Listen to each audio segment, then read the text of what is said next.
तो स्वागत है दोस्तों आपका हमारे YouTube चैनल पे। बात करेंगे IRFC शेयर के बारे में। काफ़ी सारी चीज़ें, काफ़ी सारे पॉइंट्स क्लियर करने की कोशिश करेंगे वीडियो में, जो कि यहाँ पर अपर वाले लेवल्स पर लेकर के बैठे हैं।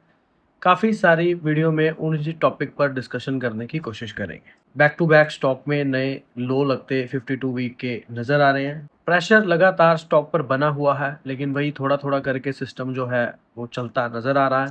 इसी के बाद के सिनेरियो की बात करें तो पिछली वीडियोज़ में मैंने कुछ स्पोर्ट ज़ोन की तरह कुछ लेवल या ज़ोन नीचे एक्ट कर सकते हैं एज़ अ स्पोर्ट। जब हमने पास्ट के कुछ लेवल्स देखे थे वो भी मैंने लास्ट वीडियो में डिस्कस किए हैं, आप लोग देख सकते हैं। थोड़ा-सा यहाँ पर समझने का सिनेरियो मिलता है।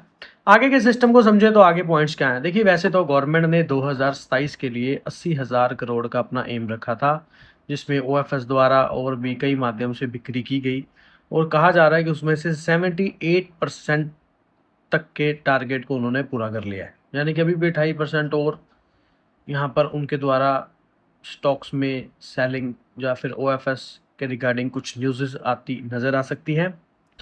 आईआरएफसी पर मैंने अपनी लास्ट वीडियोस में रेगुलर, जैसे कि आईआरएफसी पर हम रोज़ एक वीडियो बनाते हैं, तो रोज़ की वीडियो में टेक्निकल वाइज ट्रेंड को शेयर करते हैं। अब कल और परसों दोनों की वीडियोस में और पिछले दिनों की वीडियोस में मैंने आपके साथ डिस्कस क्या किया कि 35 से जब ये ट्रेंड लाइन मूवमेंट स्कोर नीचे गई है, तब से ट्रेंड स्टॉक में वीक बन चुका है। कहीं ना कहीं एक समझने की कोशिश करें तो कहीं ना कहीं सेलर स्टॉक में एक्टिव हो रहे हैं या फिर प्रेशर देखने के लिए मिल रहा है, या फिर आप ऐसे ही समझ लीजिए, स्टडी के बेस पर समझें तो यही चीज़ है कि टेक्निकल वाइज स्टॉक में ट्रेंड वीक होता नज़र आ रहा है according to trend and movements को। अच्छा, अब एक और चीज़ है, आरएसआई में कोई प्राइस अटेंड नहीं बनी हुई, लेकिन आरएसआई ऐसा इंडिकेट करती है जब ये 30 से नीचे जाती है कि बिकवाली बहुत हो चुकी है, अब कुछ खरीदारी आनी चाहिए। अभी तक के ट्रेंड में देखते हैं तो 32.7 देखने के लिए मिली। शाम को हो सकता है रात के अलग से कुछ अपडेट हो तो वो 30 से नीचे आ जाए, जिस तरह की आज गिरावट हुई है। अब ज़रूरी नहीं है कि 29 आ जाए तो वहाँ से बाइंग आएगी। एक कंसेप्ट समझाने की कोशिश कर रहा हूँ कि आरएसआई ऐसा इंडिकेट करती है। कभी-कभी आरएसआई 17 पर भी देखने के लिए मिलती है। इसके कुछ इंडिकेटर्स हैं, वो भी यहाँ पर बेरिश इंडिकेटर दे रहे हैं। सो ऑल ओवर ट्रेंड जो है स्टॉक में वीक बना हुआ है, लेकिन जो आरएसआई है वो कहीं न कहीं थोड़ा इंडिकेट करती नज़र आएगी जब 30 से नीचे जाती है तो। आगे के सिनेरियो को समझें तो जैसे कि आप लोगों को पता है कि मैं सेबी रिसर्च एनालिसिस नहीं हूँ और वीडियो केवल एजुकेशन और केस स्टडी के उद्देश्य से ही बनाई गई है। किसी भी शेयर में निवेश ट्रेड करने से पहले अपने वित्तीय सलाहकार से परामर्श आवश्यक लें। देखिए, काफ़ी सारे पॉइंट्स को समझने की कोशिश करेंगे, वो एजुकेशन पर्पस रहेगा, कोई इन्वेस्टमेंट एडवाइस मत समझिएगा। देखिए दोस्तों, जब शेयर भागा था तब सब कह रहे थे रेलवे जिंदाबाद, और जब स्टॉक्स में कहे कि डिस्काउंट सेल लगा 20, 25, 30% गिरने के बाद, तो सब डर के मारे गायब हो गए। और शेयर बाजार का नियम ही यही है, जब मॉल में सेल लगती है तो कपड़े खुशी से खरीदते हो, और जब आईआरएफसी जैसी सरकारी शेयर डिस्काउंट लगाओ तो रोना क्यों। यानी कि गिरते हुए बाजार में एक साथ छलांग मत लगाओ, बाल्टी में एक ही जग पानी डालो, एक एक जग पानी डालो, यानी कि एसआईपी माध्यम से सिनेरियो को समझो। यानी कि किसी भी स्टॉक में 100 रुपये भी निवेश करने हैं तो 5-5 रुपये करके 20 बार में करें। जैसे जैसे स्टॉक 8-9-10 पॉइंट गिरता है, बिल्कुल थोड़ा थोड़ा एक्यूमुलेशन करते रहे, क्योंकि एक ही बाल्टी में अगर आप सारा सिनेरियो रखेंगे तो बनी बात है कि वो उस समय खराब सिनेरियो में हो जाता है। यानी कि एक उदाहरण के जरिए समझे तो मान लीजिए आपके पास 10,000 रुपये का बजट है और आपने पूरा 10,000 रुपये एक ही बड़ा पिज़्ज़ा खरीद कर खा जाए, नहीं ना, तो पेट खराब हो जाएगा। वैसे ही शेयर मार्केट का सिनेरियो है कि सारा पैसा एक ही शेयर में लगा देंगे तो शेयर गिरते ही पोर्टफोलियो का पेट भी खराब हो जाएगा। अब देखिए, स्मार्ट तरीका क्या है।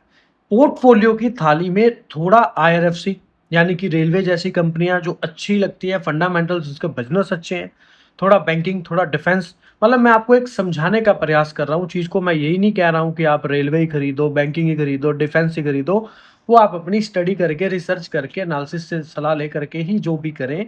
फिर एग्जांपल देने के लिए एक चीज़ों को समझाने की कोशिश कर रहा हूँ कि बाकी शेयर्स भी आपके पोर्टफोलियो को संभाल लेंगे अगर कोई एक आध शेयर गिरता है तो। अब देखिए, मार्केट में दो तरह के खिलाड़ी होते हैं। पहला जो हड़बड़ी में ऊपर खरीद कर फंस गया, और दूसरा जो सही स्पॉट का इंतजार कर रहा है। और अगर आप खिलाड़ी बनना चाहते हैं तो 3 पॉइंट्स हमेशा याद रखिए। पहला, मार्केट में हमेशा थोड़ा कैश बचा कर रखें, ताकि जब नीचे के लेवल्स आएँ तो आप खरीदारी कर सकें, एक्युमुलेट कर सकें, जिससे आपके लेवल्स में अच्छे, अगर कंपनी का बिज़नेस फंडामेंटल अच्छा है तो। अगर सिर्फ 2 हफ्ते के लिए ही आपने कोई शेयर खरीदा, 2, 3, 4, 8, 10, 15 हफ्तों के लिए कोई शेयर खरीदा, तो उसमें अपना स्टॉप लॉस टाइट रखिए, उसके लिए जिद मत कीजिए क्योंकि वो सिनेरियो कभी भी बदल सकते हैं।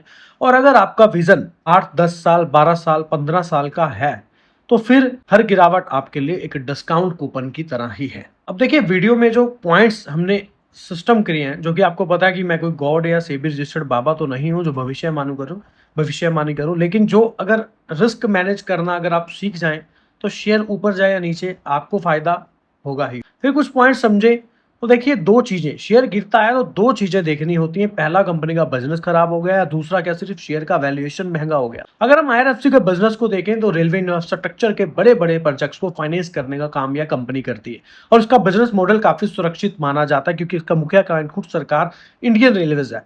लेकिन जब कोई शेयर कम समय में 3, 4, 5, 6 गुना हो जाता है तो उसमें मुनाफा वसूली यानी कि प्रॉफिट बुकिंग आना बहुत नॉर्मल बात होती है और शेयर की कीमत का गिरना हमेशा कंपनी के डूबने का ही संकेत नहीं होता। कई बार यह सिर्फ हवा निकलने लाइक करेक्शन जैसा होता है। होप सो आपको जो आज मैंने डिस्कस किया, पहले वाली वीडियोस में मैंने ऐसे कभी खुल करके बात नहीं की। हाँ, कुछ इंपॉर्टेंट जोन जरूर बात की है, लेकिन आज मैंने खुल करके आपको समझाने का प्रयास किया। वही सिनेरियो है, अगर आप लॉन्ग टर्म सिनेरियो देखते हैं तो फिर हर गिरावट आपके लिए सेल है, और अगर आप शॉर्ट पीरियड पे हैं तो फिर जो सोच के आपने खरीदा था और जो आपने स्टॉप लॉस निर्धारित किया था या अपना रिस्क बनाया था, तो वो भी आपको पता होना चाहिए किस तरह से मतलब सिनेरियो बनते। बाकी देखिए, आगे के लिए आईआरएफसी पर अगर मैं अपना मतलब मुझे क्या लगता है, मेरा निजी विचार क्या है, जो कि बाई सेल रिकमेंडेशन तो नहीं मैं कोई दे रहा हूँ। देखिए, आईआरएफसी में अब नीचे सपोर्ट जोन भी है, अगर स्टॉक गिरता रहता है तो थोड़ी सपोर्ट जोन से रिकवरी भी देखने के लिए मिल सकती है, लेकिन मार्केट के सेंटीमेंट ज्यादा बिगड़ते हैं, थोड़ा और गिरावट देखने के लिए मिल सकता है। कुछ लंबे स्ट्रक्चर में समझें तो नीचे की तरफ 40 तक के लेवल दिखते हैं, ऊपर की तरफ 100 से 120 तक के लेवल दिखते हैं। यहाँ पर जो पॉसिबिलिटी बन रही है इस तरह, यानी कि ऊपर अगर रैली चाहिए तो 120 का ब्रेकआउट, मतलब ये नहीं कि 120 ही मैं कह रहा हूँ, मैं एग्जांपल दे रहा हूँ, समझाने की कोशिश कर रहा हूँ। कोई ये नहीं कह रहा कि 120 से ऊपर आए आप खरीद लेना या फिर आप उसे बेच देना, ऐसा बिल्कुल भी। कुछ समझाने का प्रयास कर रहा हूँ कि अगर ऊपर की तरफ निकलता है तो फिर आगे कुछ सिनेरियो चेंज हो सकते हैं, अदरवाइज फिलहाल जो सिनेरियो है यहाँ पर इंपॉर्टेंट रजिस्टर्स की जोन की तरह ही एक्ट कर सकते हैं अगर बुक्स और थ्योरी के हिसाब से चीजों को समझे। बाकी देखिए, कोई सजेशन रेकमेंडेशन नहीं है, जो भी वीडियो में हमने डिस्कस किया है वो एजुकेशन पर्पस के लिहाज से किया है। किसी भी तरह का कोई भी इन्वेस्टमेंट करें, फाइनेंशियल एडवाइजर की सलाह पहले लें, बड़ी बात खुद भी स्टडी जरूर किया करें। मिलते हैं ऐसे ही एक और वीडियो के साथ। चैनल पे आए सभी लोगों का तहे दिल से धन्यवाद। जय हिंद। कंपनी आस्था स्पिनटेक्स के शेयरों में और बोनस शेयर बांटने की कंपनी तैयारी में है और डिविडेंड की रिकॉर्ड डेट का भी ऐलान होता नजर आया है।